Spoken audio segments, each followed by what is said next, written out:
So good morning. I know there's one attendee at least. We're just going to give it a few minutes for a few people to start to join in, and then we'll start the presentation. Okay. Good morning. I think what we're going to do is over the next few months, we're going to try to go through various technical aspects about electric vehicles, electric vehicle charging, and around the technology that that we work with all the time. So the idea here is really to give people a much deeper understanding of what the technology is. Today, we're starting with a title that says, just when you thought you knew everything about EV charging. The idea would be to talk just to charging today. I know there are many topics around this. We can talk about pricing, we can talk about the network, but we'll leave those for other days as we move on. So looking at the charging side, maybe just as a quick introduction, so GridCars, we're a charge point supplier, so we basically supply chargers to customers. We're a charge point operator, so we manage charge points on behalf of customers. And we're an e-mobility provider, which means we manage the back end of the billing systems. We will also at times invest in growth in the network. So you'll see, I'll tell you a little bit more later, but we've built a big network across South Africa, and that really is about where the technology is going and where we're going to have it. I'd like to start off by sharing a slide that was done by Professor Ray Williams from Future Smart Strategies. This is a company in the United States that specializes in looking at where the technology is going and where we're going to be over the next few years. Now, they've got a very, very optimistic view of this, saying that the last fossil fuel vehicle will be sold in 2025.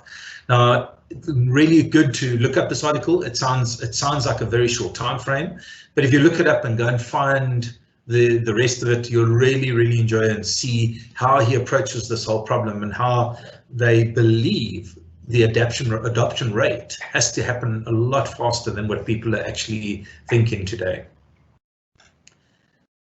The main reasons why electric vehicles are growing in the market, and I think this is something that people don't always have a good grip on. They look and say, yeah, we can see that there's going to be electric cars, but we're not really sure when it's going to happen. The thing is, there's so many business models evolving around this. It's really making sense. People can see that it's cheaper to run an electric vehicle, it's cheaper to operate them. We can see several large players that are moving aggressively into the space now. Venture capital companies are really starting to underpin this growth. So it's not just entrepreneurs, it's starting to see serious investment behind it. There's strong policy support coming from governments all over the world. And we're also seeing a big drop in renewable energy prices. We've seen lower operational costs for EVs. And even on the affordability side, the cars are really becoming affordable. And these are the drivers that are going to make this technology the driving future, as we see. So just to then get into some of the terminology, I just want to get some of the basic terminology out of the way. So the first one is looking at volts, amps, and watts. So what are volts and amps? So volts really is the pace at which we can push electrons through through a wire, and amps is the actual electron, or it's the amount of data going through that wire. So it's the size of the things going through the wire. So see volts as the speed, the thing that we push. What we're going to be talking a lot about now is kilowatts, and kilowatts derived from watts, so 1,000 watts is really just volts times amps. So keeping it simple, that's the most important one you want to be thinking about. So as we talk through the next few slides, this is the formula I'm going to be applying most of the time. So that is, what is watts? It's volts times amps. The final one that just from a terminology perspective is just to cover what is power versus energy. So it's quite simple.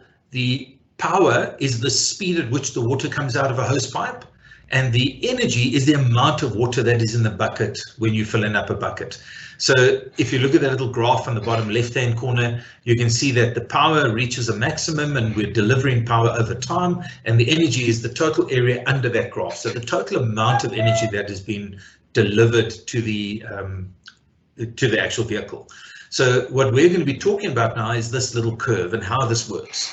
So when we speak about what we would call a typical battery or a typical car, we're going to work on the numbers that you see in front of you there. So we're going to say that this typical car has got a 250 amp limit, and it's got a 420 volt battery. The little grey section at the top I'll explain in the next slide. Then the power is the amount of power that we can use to charge that battery. So in this case, it's a 100 kilowatt battery, and the amount of energy that's in the battery is 80 kilowatt hours. So we've got to put 80 kilowatt hours in using a 100 kilowatt charger, and we'll look at how these limits affect what you can do when it comes to charging. So we speak constantly about AC and DC. So the important difference between AC and DC is AC relies on the charging equipment inside of the vehicle, whereas DC bypasses the charging equipment inside of the vehicle. It does talk to the battery management system, but the DC then goes directly to the battery within the vehicle. So you're not limited by the capacity of the charger inside of the vehicle when you're charging with DC, whereas you are limited by the capacity of the charger inside of the vehicle when you're charging with AC. So this is the major difference. So with DC, we go direct to the battery, not limited by the charging equipment in the vehicle, and therefore can put a lot more power into the batteries as we go through the charging session. What's quite important is that all chargers are fed using AC power. So to quickly just give you some examples of what the different chargers look like. So the column on the left-hand side is what we would call home or small business AC chargers. The column in the middle is more your public charging, so they would typically have RFIDs on them. They would have a connection into the back-end system so that we can manage the billing. And then on the right-hand side is your DC fast chargers. There's one more level, so just to then give you some idea of why there's such a big difference between these technologies. So if you look at an AC charging system, there's a typical AC pillar, and you can see the electronics. The picture that you see on the left, sorry, on the right, is all of the electronics inside of that charging station. So there's typically some sort of circuit board, there's contactors, there's meters, a couple of different things to monitor and manage the quality of the power. These units range in price from about 20,000 up to about 100,000 Rand. And your charging times are probably around 4 to 8 hours of charging. If we move over to DC, you can see that the DC systems have a lot more electronics in there. And those, if you look at the picture in the top in the middle, those contain power transformers. So it's a power module. So they're really complex pieces of electronics. You've got a lot more technology. It's a much bigger unit. We have to worry about things like cooling because we push in a lot more current and therefore a lot more heat is generated. And these systems typically start from about 300,000 up to about 800,000 Rand. Finally, we get to what we would call split systems, and this is when you really want to go to big power. When you're looking at handling powers upwards of 350 kilowatts or 200 kilowatts, you can't really put the power in the box at each of the vehicles. So what we'll do in this case is the power would be in a centralized system. In this case, you can see the container, and if you look just very finely underneath each of the the carports, you'll see little charging posts. So those are then just the point of interface to the customer, but the real power sits inside that big white box in the front. So these split systems are, as you move forward in much bigger sites, you would need to use a split system. All right, so let's get down to the point of this talk today, and that is to do a bit of a deep dive into the actual charging and how charging works. So firstly, we're talking about this AC charging. So we went through what an AC system looks like. There are many configurations of AC. So really what we're configuring, as we said, it's about watts or kilowatts in this case. So we're looking and saying all of these are driven from the volts and the amps that go into it. So if you're using a cable that comes with your vehicle and you're going to plug that cable into the wall, then typically they're limited to 13 amps at 230 volts, gives you about 3 kilowatts. As you move up that value chain, if you're going to wire it directly into the DB board, but you're trying to keep a minimum amount of power, you might use only 16 amps, and 16 amps at 230 volts gives you 3.7 kilowatts. Then we move up to what we would call the standard home charging units, which would be about 7.4 kilowatts. They'll draw 32 amps at 230 volts. After that, we move on to three-phase charging. Now, three-phase, obviously everything steps up a little bit more, 3 times. And if we drop, you'll often see people talking about 11 kilowatt systems. 11 kilowatt systems are where we're running 16 amps and then 380 volts. or we move on to the 22 kilowatt systems, which is your typical system that you would find in public, and that would be 32 amps at 380 volts. Sorry. So it just gives you some sort of idea of how the AC systems would scale and the typical values from about 3 kilowatts up to about 22 kilowatts is what we're talking about. But now we're going to move on to DC charging, because in the AC world, because charging is so slow or slower, we don't have to deal with all of the real power issues. But once we move into DC, we have to start thinking about the power a lot more carefully. So this is your typical charging curve. You'll find hundreds of these on the internet, but just to give you some sort of idea of what we're talking about. So the black line is voltage. Now, don't look at the numbers because this is looking on a cell level, but just look at the shape of that curve. So you'll see it starts relatively low in the voltage, and then it goes up. That's the black line. It goes up. It stays more or less constantly increasing until it gets to a maximum. That maximum is the maximum capacity of that battery pack, or that cell in this case.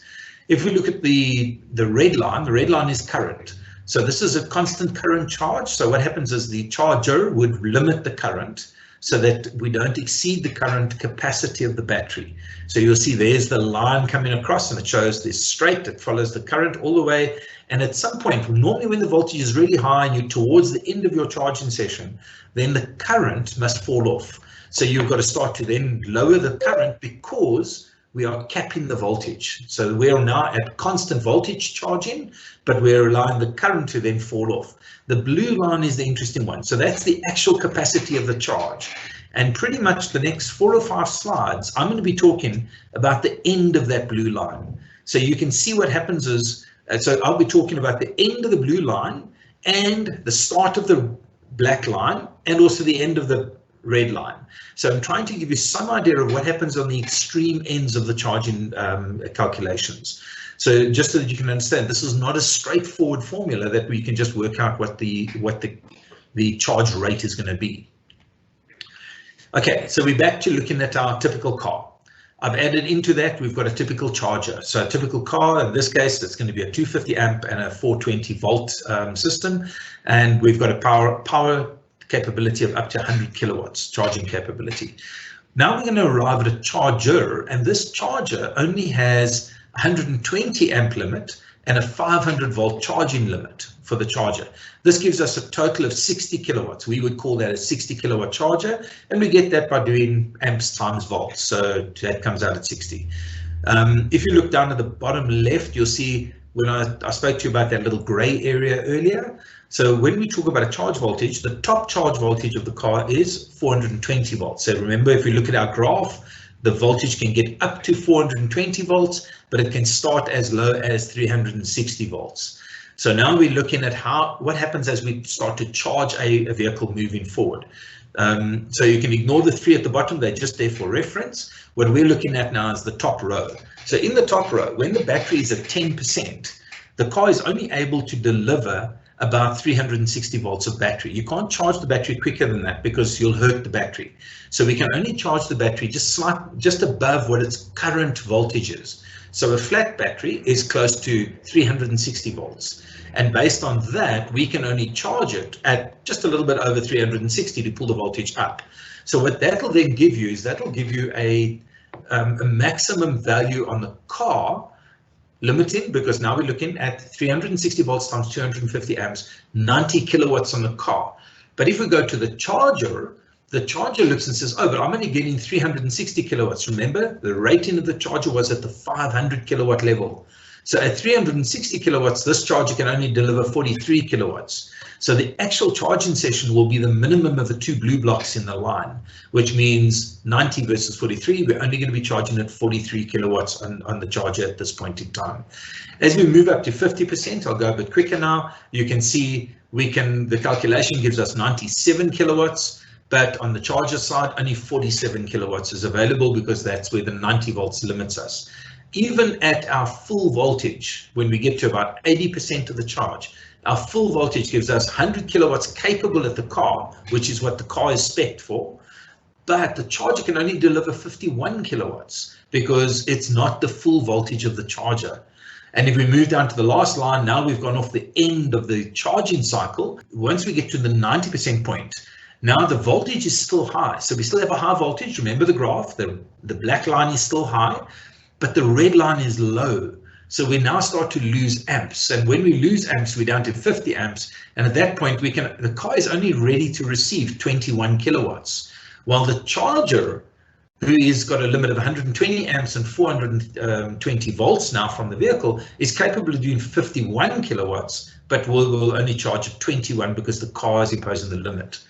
So now that you've got a good feeling for that, we can go a bit quicker. So if we move to 120 kilowatt charger, the vehicle side stays the same, because on the vehicle nothing is changing, but on the charger side things start to look a little bit more different now. So now you can see that at 360 volts we're able to reach 86 kilowatts. Remember, this is 120 kilowatt charger that is then only charging at 86 kilowatts. The next line, on the charger side we can reach 94 kilowatts, and by the time we get to the third line, 80%, we're able to hit the 100 kilowatts of the actual vehicle. So we've got 101 kilowatts available, and the limit now, the difference 101 and not 120, is again because we're not at the full 500 volts capacity of the charging station. We're sitting down at 420 volts, which is what the car's voltage is. And finally, on the other side of that, we end up with 21 when we go down to the 90% mark. So this is the slowing down of charging as we go forward. So when we look at this now the calculation, so in actual fact, the calculation is quite simple. It says the time to charge is the charge power, kilowatts of the vehicle, divided by the battery size. Sorry, the charge power is the kilowatts of the charging station or the vehicle. As we've realized now, that's not a simple decision. And then the battery size is the kilowatt hours. So that says charge time is charger power divided by battery size. Once we now realize, after having looked at all these things, that 80% point is the pivotal point, because then the amps start to fall off and everything slows down. So what we would see is on a typical charging session is that 60% of the time would give you 80% of the charging value. And the last 20% of the charge would take another 40% of the time. So the idea is that 40% is really, really variable. If it's the first charging session that you're doing, it might be quicker. So it's extremely dependent on the temperature of the battery, the ambient temperature of the day, the state of health of the battery, recent usage of the history on the batteries, and of course battery capacity. So all of those things impact how much that 40% would be. Would it really be 40% of the total charging time, or would it be down as low as 30 or 35% of the charging time? So if we look at the calculation, it would tell us that we could charge a 90 kilowatt hour battery on a 60 kilowatt charger in about 90 minutes. That's just using the maths of that formula in the top left-hand corner. But we now know that the voltage and the amps mean we can't charge at a full 60 kilowatt all of the time, because it depends on the voltage and the amps difference between the vehicle and the charging station. And then finally, the last 20%, we know that all bets are off in the mathematics, just simply because there's so many other factors that influence the speed of that charge. So what we really can say about charging is that in 90 minutes, we can charge the battery to 80%, because of the voltages and amp differences. So we only get the 80% in 90 minutes. And in the next 20 minutes, we'll probably get to about 98%. And we need at least another 10 minutes to get to 99.999%.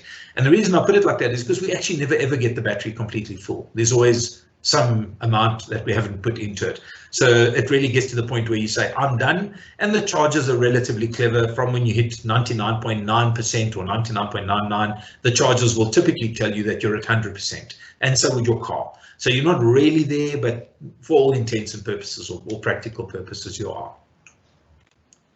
So the other thing is that size does make a difference. And if we look at the graphs on the left-hand side, that's looking at a vehicle that has got a 20 kilowatt hour battery. So one of the first vehicles coming into the South African market. And let's say it's got a charging power of 50 kilowatts. In that case, it's a 420 volt vehicle with a maximum amps of 120 amps. If we look at the one on the right-hand side, now we want to step up the size of the battery. So the battery goes up to 100 kilowatts. When we step up the battery size, we certainly want to charge it a bit quicker as well. So we step up the charging power to take it up to 200 kilowatts. Now we've got to shift something, because remember how we calculate our watts or our kilowatts. So we've got to either shift the volts up or the amps up. If we keep the voltage the same, so we stay voltage at 420 volts, but we push the amps up to 475 amps instead of 120 amps is what we would need. Or alternatively, we can push the voltage up and keep the amps at a more reasonable level. Now, the reason why this is important is that amps determines the size of the cable. So if we've got a very, very high amp ratio, we're going to, so 475 amps, we're going to have a very thick cable, a lot more losses and a lot more heat generated. So whereas if we can push the voltage up, we can get the amps down, we can have a smaller cable, and this makes working with charging a lot easier. So that's why you will see that as battery packs start to drift up in size, so too will the voltage levels of charging drift up in size. So we will see higher and higher voltage vehicles coming into the markets. What I want to do is just stand back and have a look at the available power, because up until now we've assumed that we've got enough power available for the charging station to charge. So firstly, if we look at the typical business model, or let's call it the business process that we have, we've got energy that comes from the grid, goes through a transformer, into a meter, into the DB board at the local site. From the DB it'll go to an isolator, and then into the charger, and from the charger it'll go to your vehicle. So as we look at how we're going to take this forward, I'm going to give you an example now. Let's say a particular site is now constrained. We're finding serious power constraints at a particular site. So the first thing we're going to do is we're going to introduce smart charging. So we're going to look at whether we do need to charge at that particular speed. How can we share the energy? Maybe we have to share the energy between two different chargers, and that means that each charger cannot charge at its full power. It will be lowered down in slightly in power. So this is typically the cheapest way of being able to manage this and get a functional system at a site. The next level up from that is we start looking at, can we support the charger using a battery pack? So we have a dedicated battery pack that will then charge up over time, and from the charging we'll be able to support the network. Up from there is we look to upgrading the site. So now we're providing a battery pack and solar potentially at the site, and giving the site more power, so you've got more power to distribute to the charging stations. If you don't come right at that level, or if you've exceeded what you need to be able to do, or what you can do at that site, what you then have to do is start looking at upgrading the transformers. And once you start getting to network upgrades, the expenses do start to step up. You're having to deal with municipalities, and there are many other challenges that you face. But this is absolutely the hierarchy that happens in managing of charging infrastructure as we grow. So what is the status in South Africa? Where are we today? Well, firstly, just to quickly touch on pricing, because it's always a question that comes up. So if you look on the left-hand side, there's what a fossil fuel vehicle would typically cost you. So 16 Rand a litre, 1 Rand 50 per kilometre. Sorry, I don't fill up my car very often with petrol, so maybe I got the 16 Rand wrong. Can't remember what they are today. If we look at public charging with electric vehicles, that's the blue bar, then you're looking at about 588 per kilowatt hour, or about R1 a kilometre. When you look at home charging, it's about 2 Rand 20 per kilowatt hour, or 38 or 37 cents per kilometre. And if you look at installing solar, you can be right down as low as R1 a kilometre, 17 cents a kilometre, and R1 per kilowatt hour. Realistically, most people are looking at blended rates, and those blended rates are either a blend between home charging and public charging, or maybe between public and solar charging. So it gives you some idea that you could be driving an electric vehicle for between 35 and 45 cents per kilometre if you look correctly at all of the different types of rates and how those rates work. So this is what the current map looks like in South Africa. It's certainly not all the charge points, otherwise it's just a bit too cluttered. But there are about 340 charging connectors. That does mean that if a charger has 2 connectors, they will both count on the 340 count. But this gives you some idea of the spread across South Africa. In fact, the yellow pins that you see, those are brand new sites that are currently being negotiated and should hopefully be installed shortly. In total in South Africa, we've installed about 7.4 megawatts of capacity. That's just GridCars. Certainly there are other players that have also installed at manufacturer or motor dealers. So Jaguar, BMW, Nissan have all installed at their dealerships, and there are various other manufacturers coming online now that will be doing the same. So what is the actual network usage look like? So we can all see there's COVID's usage in April, and as you can see from April we've continuously just increased in consumption. This represents roughly about 150,000 kilometers of travel. As we see, this is over 12 months. So that's 150,000 kilometers of travel that's been driven by electric vehicles using the public charging network, not the private charging side. So these are the DC fast chargers that are out on the various highways, etc. And November was a new record month, hitting 3.2 megawatts of energy pumped in November. I thank you so much for listening. I hope if you had any questions that you have been putting them online onto the chat session. I'm going to see now if there's any questions I need to answer on that in that side.